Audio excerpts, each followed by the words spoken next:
The concept was that we were going to create a world that was somewhat unreal or hadn't been seen before. End of 2024, we wanted to do something unique. You had this location that none of us had seen anyone shoot there before. We knew that we wanted to go to this location, but we weren't sure what we were going to shoot there. We started pulling together some ideas and inspiration. We had the scene set, we just needed something in it, and we always knew that a car would be best suited. We put together this creative idea and proposed it to Porsche Australia. It just happened to be that they had the fastest production car they've ever made, releasing in a month, and they had one available in Adelaide, the Taycan GT. That's sort of where this idea of recreating the wall-mounted charger came in. We wanted to make it look realistic. You figured out a way to recreate it, didn't you? Yeah, I have a really good mate who is a carpenter. Ended up letting him know that we were doing this piece and wanted to create the most realistic possible charger that we could. We got the exact dimensions and built it within a few hours and painted it, put a sticker on it, and it was built. Our biggest challenge was trying to actually source the main component of the charger, which is the wall mount.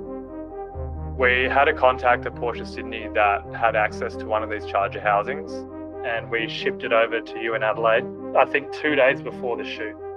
You and I were both shooting at the Adelaide 500. The day before. We went straight from that to picking up the car on Monday and drove 4 hours out into the desert.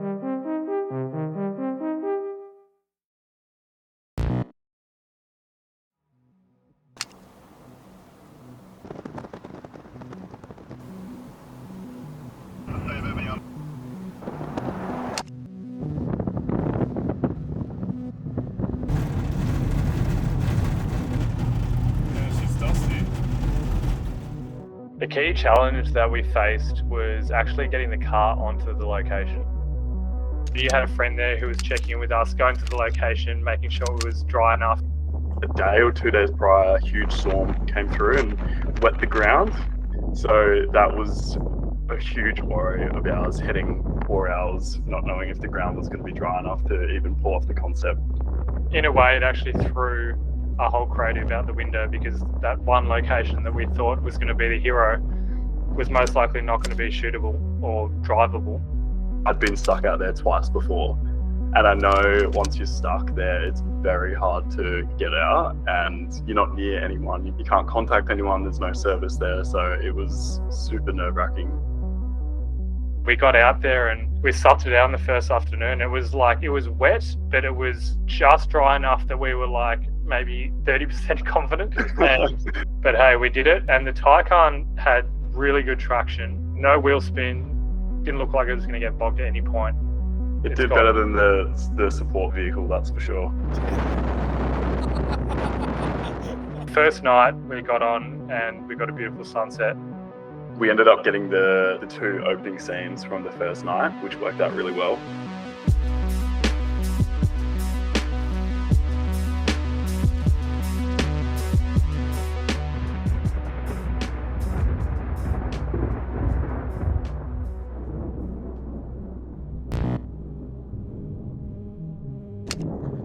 There was this spot we sort of kept coming back to, which was this straight road that led into the mountain range, and you could see all the line of windmills in the background.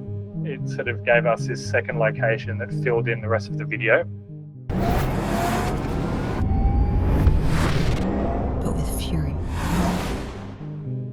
The straight road had a really nice mountain range in the background, and we knew that it would perfectly work for some of the storm scenes. We could easily isolate the foreground and background, but remove the sky.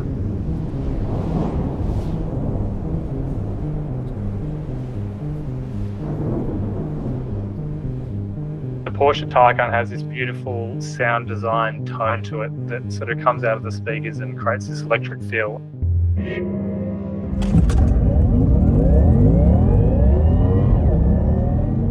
The Taycan GT especially has its own soundtrack to it, which is a bit more grunty and It's aggressive. It's aggressive, yeah. It's got this aggressive tone to it, and we were able to pull a lot of these sounds and intertwine them in the video, which really helped bring the car to life.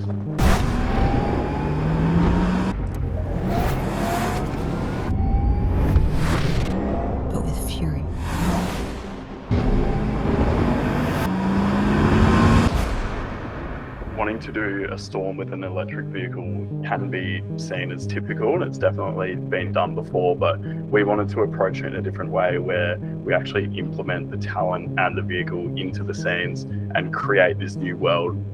Having the car driving, camera movement and a storm in the background, that was our main goal and objective for the shoot. One of the constraints we had was that we only had the car for 2 days, 3 with travel time. In 2 days is pretty tight, especially considering we had to try shoot most of the scenes in morning or afternoon light. So it put a lot of pressure on getting the shots done, and that's sort of where I guess pre-production really came into it. We were going to sleep at like 1 a.m, waking up at 4 o'clock. We were up extremely early, and Matilda, our talent, had to be up even earlier than us to get ready.